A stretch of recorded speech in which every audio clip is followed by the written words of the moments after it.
irratti haleellaa hin eegame raawwateetii gama lamaaniinuu namoonni 2,700 ta'an ajjeefamaniiru. Dhaabbati biyyoota gamtoomanii haalli Gaazaa keessa jiru yaaddeessaa ta'uu himeera. Gama kaaniin waraanni Israa'el lammiilee tiksuu dhabuusaa ibseera. Dippiloomatiin olaanaa Ameerikaa Antooni Bilinkan deeggarsa US Israa'eliif qabdu agarsiisuuf gara biyyattii imaluun aangawoota Israa'el waliin mari'ataniiru. Itti aansuun aangawoota Filisxeem waliin akka mari'atan eegama. Firaafurii dhugaasa. Hamas daangaa Israa'el ce'uun haleellaa eegaleen irra caalaan kan ajjeefaman namoota nagaa bakka qophii muuziqaa fi kanneen mana isaaniitti ajjeefamanidha. Haleellaa guyyaa sanbataa kanaan namoonni ajjeefaman amma 1,300 ga'eera. Haleellaa qilleensa Israa'eliin Gaazaatti lakkoofsi namoota ajjeefamanii ammoo 1,400 ol darbeera.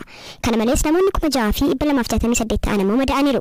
Hamas sanbata Israa'elitti haleellaa banuun guyyoota 3 dura Masriin dhaamsa of eeggannoo Israa'eliif ergitee turte jechuun durataan koree dhaabbii koongireesii US himaniiru. Durataa koree dhaabbii dhimmoota haja alaa kan ta'an Maayikel Makoon ergaan of eeggannoo kun ergamee akka ture gaazexeessitootatti himani. Ministeerri muummee Israa'el Benjamin Netanyahu garuu gabaasa keekkachiisa argataniiru jedhu kanaan oduu sobaatii jedhaniiru. Ajajaan humna ittisaa Israa'el erga Hamas haleellaa raawwatte yeroo jalqabaaf miidiyaatti kan dubbatan Leeftenant Jeneraal Harzii Halee fi gama isaaniin humni ittisaa biyyaa Israa'el nageenya biyyaa fi lammiilee Israa'eliif itti gaafatamummaa qaba jedhaniiru. Dabaluunis sanbata ganama haleellicha oolchuu hin dandeenye ta'us irraa barannaa ni qorannaa amma garuu yeroon kan waraanaati jedhaniiru. Dippiloomatii olaanaa Ameerikaa kan ta'an Antooni Bilinken Israa'elitti imaluun ministeera muummee biyyattii cina dhaabbachuun namni nagaa fi haqa barbaadu kamiyyuu gocha shororkeessaa Hamas balaaleffachuu qaba jedhaniiru. Haa ta'u malee lammiileen biyya kamiyyuu akka hin miidhamneef of eeggannoon taasifamuu qaba jedhaniiru. Gama biraatiin ammoo pirezidaantiin Iraan duguuggaa sanyii raawwachuun Israa'eliin himataniiru. Ibraahim Ra'iisiin Gaazaa marsanii qabachuudhaan bishaan elektirikii fi boba'aa kutuun waliigaltee idil addunyaa hunda ni sarbaa jedhaniiru. Yeroo Israa'el iddoowwan Gaazaa irratti xiyyeeffattee haleelaa jirtu kanatti hospitaalonni Gaazaa keessa jiran humna elektirikii waan hin qabneef gara mana reeffaatti geeddaramuuf saaxilamaa jiru jechuun koreen fannoo diimaa idil addunyaa beeksiseera. Dhiyeessiin annisaa elektirikii Gaazaa Israa'el irraa dhufa. Israa'el ammoo erga Hamas haleellaa raawwattee booda humna annisaa kana duguuggaa sanyii fi haleellaawwan jajjaboo raawwatu malu jechuun isa dhaabbanni mootummoota gamtoomanii ibsee akka sireessu gaafate. Dhaabbata biyyoota gamtoomanitti gorsituun addaa duguuggaa sanyii dursanii qolachuu irratti dalagan ibsa torban kana baasaniin balaa ibsanii turan. Dhaabbati UN kun ibsa isaa qorannoo qorattoonni UN baatii fulbaana baasan irratti hundeessanii ibsan. Ministeerri dhimma alaa Itoophiyaa garuu gadda ibse. Hirphaa gammachuu dabalee nutti hima. Dhaabbata biyyoota gamtoomanitti gorsituun addaa Alice Wariimu ibsa baasaniin loltoota mootummaa fi hidhattoota biyya keessaa gidduutti lola itti fufeerraa kan ka'e duguuggaan sanyii mudachuu akka danda'u akeekkachiisan. Dabaluunis naannolee adda addaatti ajjechaa sarbamni mirgaa gudeeddee fi miidhaan saalaa raawwatamaa akka jiru ibsuudhaan gabaasaaleen isaan qaqqaban isaan yaaddessuu himan. Gorsituun addaa kun naannoo Tigraay, Amaaraa, Affaarii fi Oromiyaa keessatti balaan duguuggaa sanyii fi yakkoota kanaan wal qabatan mudachuu malaa jedhan. Gabaasni waa'ee rakkoolee Itoophiyaa keessatti mudachaa jiru baay'ee kan nama jeequ tarkaanfiin akka fudhatamu gaafachuu kan barbaachisu jechuunis ibsan. Ibsa kanaan garuu mootummaan Itoophiyaa gadduu ibse. Ministeerri dhimma alaa Itoophiyaa ibsa kan isa baaseen ibsi ba'ee qorannoo sirnaa malee kan qophaa'e ta'uusaa ibsuun qeeqe. Mootummaan Itoophiyaa duruma garee qorattoota dhaabbata biyyoota gamtoomanii siyaasaan himataa ture. Yeroon turtii garee kanaas guyyaa boruu xumurama. Qorannoo mootummaa Itoophiyaa biratti fudhatama hin qabne irratti hundaa'uudhaan ibsa dubbii ammeessu itti gaafatamummaa hin qabnee fi of eeggannoo hin qabne baase jechuun gadduu ibseera. Qondaalli dhaabbata biyyoota gamtoomanii waliigaltee mootummaa fi TPLF gidduutti raawwate hin milkoofne jedhamuun mootummaa Itoophiyaa kan aarsu yoo ta'u qondaalli kun ibsa dogoggoraa jedhe kana akka sirreessan. Guyyaan qaroo addunyaa yaadatamee oola. Guyyaa kana sababeeffachuun wantoota waa'ee ija keenya baruu qabnu Yuunivarsiitii Jimmaarraa Dr. Kumalee Tolasaa dubbiseera. Sababoonni ijoo qaroon keenya balaa rakkabuu taasisan maali? Inni jalqabaa garas parsantii 50 ol kan ta'u mooreejaadha. Inni nama guddaa irratti ijoollee irratti uumama. Inni kaan immoo daa'imna ijoollee irratti uumamudha. Tiraakomaa wajjin wal qabatee yookiin immoo hanqina vaayitaamin Eedhaan wal qabatee daa'imna ijoollee irratti kan uumamudha. Baay'inaan gara parsantii 15 akkasii fudhatan immoo inni sadaffaan immoo dhukkuba gilaakoomaa jedhama. Baay'inaan nama mul'achaa jira. Gara parsantii 10 fudhata. Umuriin isaanii waggaa 35 40 ol namoota jira irratti uumama. Waan tokko maatiidhaan dhufuu danda'a. Gilaakomaan kun amma moorri ija opereeshinii yoo godhame akka tichaan deebi'ee fayyadamanii jaanii boromtii arra opereeshinii daqiiqaa 15 goonee kaanetu boromtii isaatti ilaala. Gilaakomaan garuu kan miidhaa guddaan isaa kan nama jibbisiisu maa inni erga inni gaamina fidee booddee eessa yeroo deemu qoricha maalii yoo fudhatee opereeshinii maalii yoo godhame hin fayyu. Dhukkuba haamaa kan dhorkisiisudha.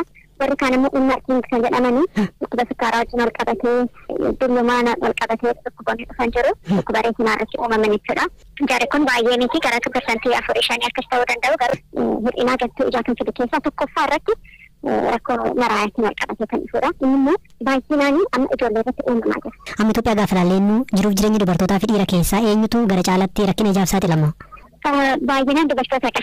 Rakkinni kan jiru baay'inaan dubartoota ijoollee wajjinis wal quunnamtii baay'ee qaba waan ta'eef jaraa wajjin wal qabatee maatii fi hiyyarii baay'ee yaadu waan ta'eef jaraa wajjin wal qabatee jiraata. Keessumaa baadiyyaa keessa magaalaas ta'uu danda'a. Isin akka ogeessa fayyaa tokkotti namoonni barteedhaan aadaadhaan wanni raawwatan wanni ija isaanii miidhu wanni taajabdanii jira. Magaala keessattis baay'inaan jira. Baadiyyaa keessatti immoo yeroo baay'ee namoonni adda addaa baala adda addaa cuunfanii jarra kaa'u waan adda addaa ija guutuufaa sibiilaan ija guggubuu fa'aan akkasii godhu hin fayyifadhani.